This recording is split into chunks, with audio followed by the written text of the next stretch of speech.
Does the idea of working with one individual that buys multiple properties and sells multiple properties per year sound appealing? If you've worked with investor clients before, then you know the value that they can bring to your business. So if you're looking to get investor clients, then a big hurdle that you're going to find is, where do I actually find those investors? But more specifically, where do I find qualified investors, those that are ready, willing, and able to purchase an opportunity, i.e. a property, that's presented to them? And one of the best ways of doing that is by identifying those individuals that already have investment properties. So in other words, they're not investors by title only. So today, we're tasked with finding those qualified investors that are putting investment in practice.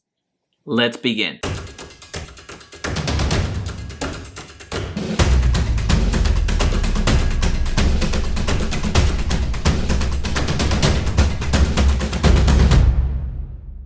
Hey, it's Jaime. If we're just meeting, welcome to the channel that brings actionable content to grow your business through online marketing. So if that sounds beneficial, consider subscribing. We're not going to spend too much time building the case on why work with investor clients.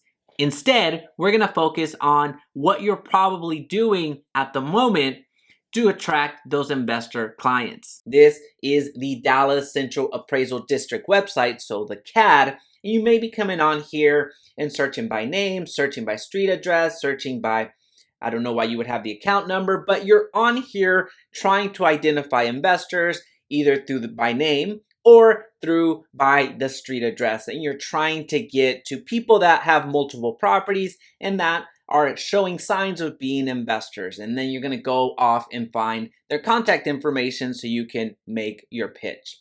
So that's one strategy you may be doing. You may also be going over to Google and putting in keywords like sell my house fast and looking at the people that are advertising. People that are advertising generally are making enough money to be advertising or are doing that with hopes of making enough money. So you're coming on here and clicking on those. Out of respect for those, I won't click on them and add to their budget. But you may be coming on here and clicking on the people that you know that are investors. And really at this point, what you're trying to avoid is the wholesalers that aren't necessarily the direct investors. But this is a strategy that you're going to go sell my house fast. You're going to look at the advertisers. And you may even look down here to find those investors that are actually out there buying properties. That's what you're doing. You're identifying those people that are doing the actual purchasing. You may also be going on here and typing in something like Dallas residential investors, and you're looking for actual investors through the organic search. Again, the goal is to get in front of those investors so you can reach out to them, make your pitch, and ultimately become somebody within their inner circle as they're buying and selling properties. Something else you might be doing is going over to LinkedIn and searching for people that have investor in their bio or what they are about. So you have the investor, owner, armchair investor, and then you have the area. And you can also search by area. So you're gonna look at investors and then connect with them, and then again trying to get into their inner circle. Very same strategy with Twitter, Facebook, any other social media platform. That's what you're doing. LinkedIn just happens to be the most direct way to do it. It's a good platform for that. So I don't blame you for doing that. Again, we're going through what you're probably doing now to identify investors to work with before we jump on and do the easy button. All right, something else you might be doing is looking for investor meetup groups. And as you can see in the area, there are plenty. So you can search more events, and there's a ton more actual websites, the meetup.com, that will give you more niche investment groups that you can partake in. So as you can see, the issue isn't finding investor clients. The issue is taking our time back and taking our money back so we're not breaking the budget to find them. I'm not a big fan of boiling the ocean, and that's effectively what you're doing. Boiling the ocean strategy just doesn't cut it. So today we're going to use the tool Remine to find those investor clients. If you're a real estate agent, chances are you already have Remine in your office, and depending on the MLS that you're in, you probably already have the pro version for free. So today we're going to look at 4 filters here on Remine that are going to help us identify those investors, help build our investor list. Let me zoom in just a little bit. Let's go to Plano. Right here, this is fine. We're going to zoom in, and you're going to start seeing some more clusters, a bit more niche. But we're going to stop right here, and we're going to go with the first filter. And that first filter is the absentee filter. You can see you are able to identify or filter based off of if the property is owned by a corporation, so an LLC or something to that effect, if it's owner occupied, if it's absentee in state or absentee out of state. So the 3 filters that help us in the absentee category is your corporate, your absentee in state, and absentee out of state. So chances are that if a property is owned by a corporation, then that's an investor. And I understand not all the times you can purchase a property through an LLC and then lease it back to you, but for our purposes, we are going to include that so you see what you have available. And then absentee out of state means that the owner does not live within the property but lives within the state. And with the absentee out of state, pretty much the same thing except they live out of state. So those are even greater context clues. So let's apply that. And now we're going to zoom in.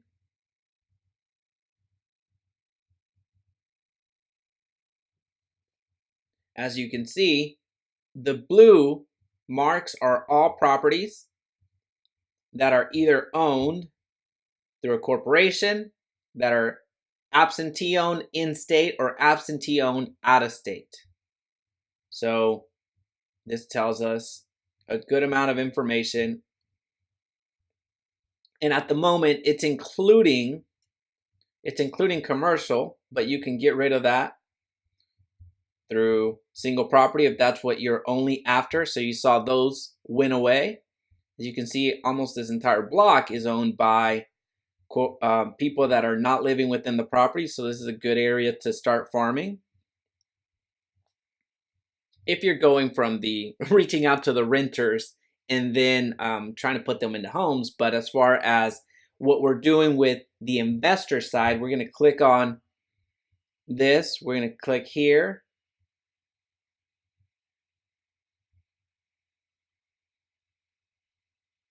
Absentee owner, yes. Corporate ownership, yes. We're going to scroll down and you're going to see valuation, schools, demographics, property history, and associated people. You're going to see the same options up here. We're going to go to associated people. And there you have contact information. I'll move myself right here. So you're not going to have everybody's contact information 100% of the time, but a good amount of the time you will have their contact information. So right off the bat, you get to see the history of the property, how long it's been owned, if it's owned by, as you saw, a corporation, absentee owners or not. So you get that type of information. Now, this is actually owned by the trust, so it could be one of those cases where they're renting it back out to them. So you can exclude the corporate ownership if you would like, but I like to go ahead and include it just to have as much information as possible. Now, if this property stood out to you and you want to add this person as somebody that you would want to reach out to, you either reach out to them directly since you have their contact information, or if you want to start building up your list, you just add it to cart and you keep going. But let's go back to search. And let's just say you want to start farming based off of geographic locations because you know the area so well and you want to help investors with that particular part. Again, we are looking for investors. That's the end goal. So what we're doing is we're going to select all and then we're going to add those to cart. And then you're going to name it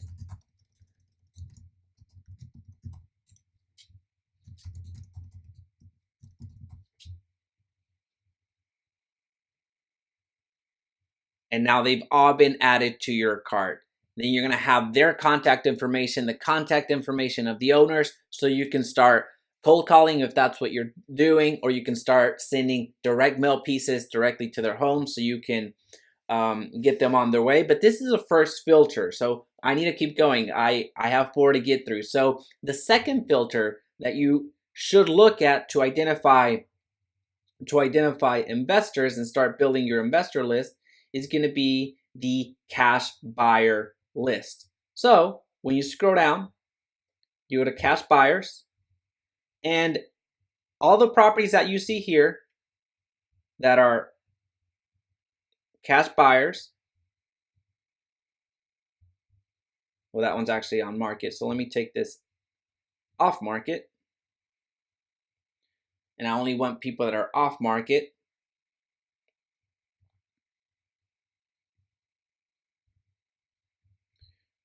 Here we go.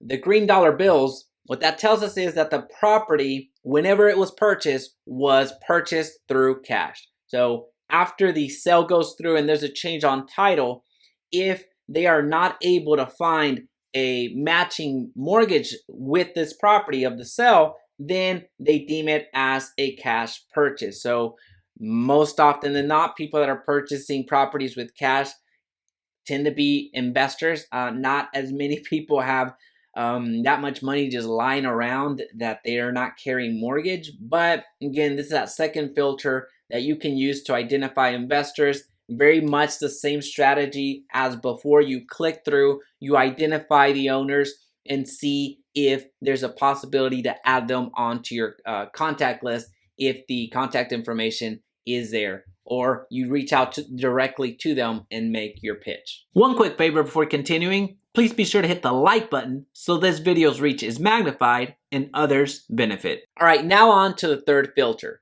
And we're gonna go to building type. Let me get rid of cash real quick. We're gonna go to building type and we're gonna go to multifamily. We're gonna back up.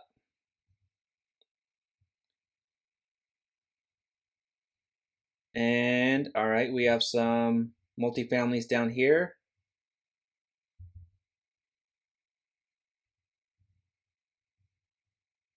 So it looks like this is probably an area of duplexes.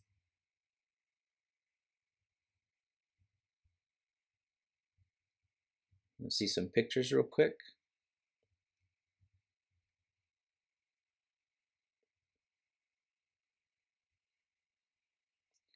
Occupied, absentee owner, yes.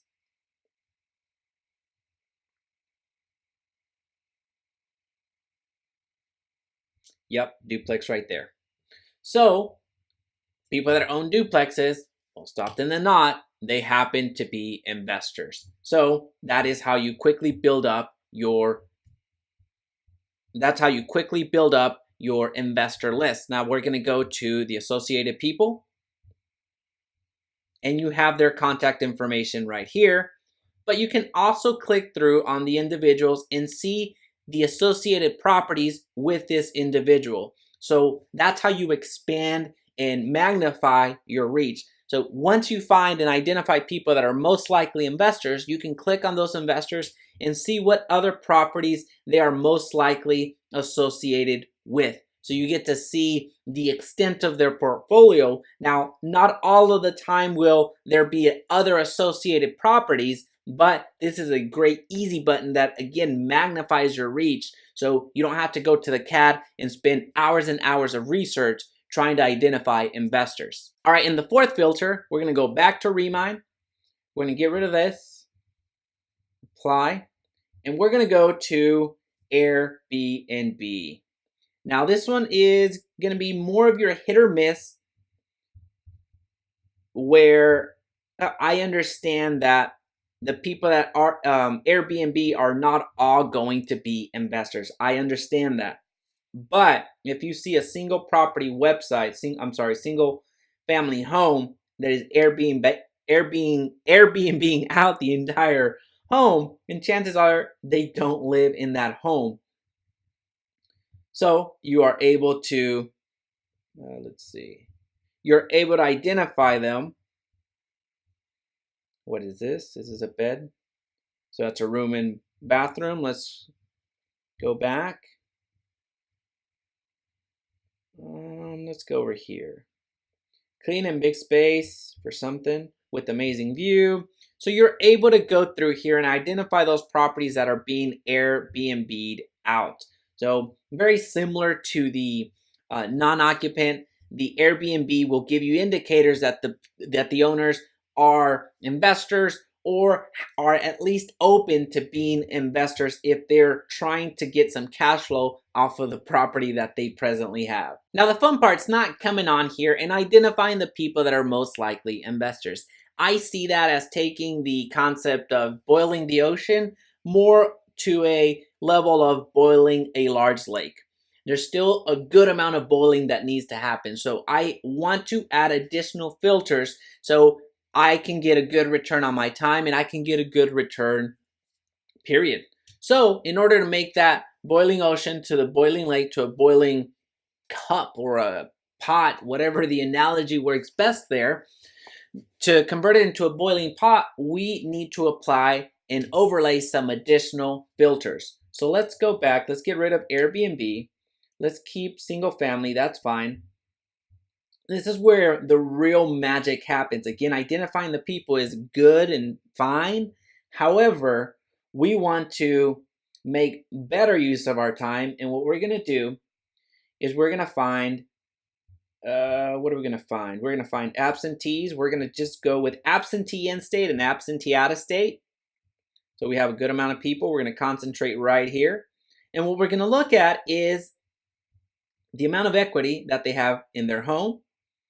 So let's just say in this area, there's probably $400,000 homes here. So let's just say there's a minimum equity of $250,000. Didn't 2738. Let's see if we can get a little bit more. Oh, actually, it didn't hit. I didn't hit apply.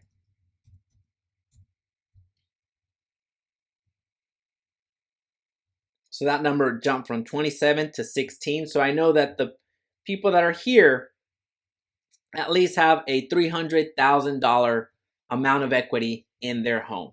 So you're able to speak to those people that are equity rich and are more susceptible or more likely to entertain a cash out, considering that they already have some money to pull out of the property and are not going to be upside down when they sell. So that's an additional overlay that you can do for that property, along with ownership time.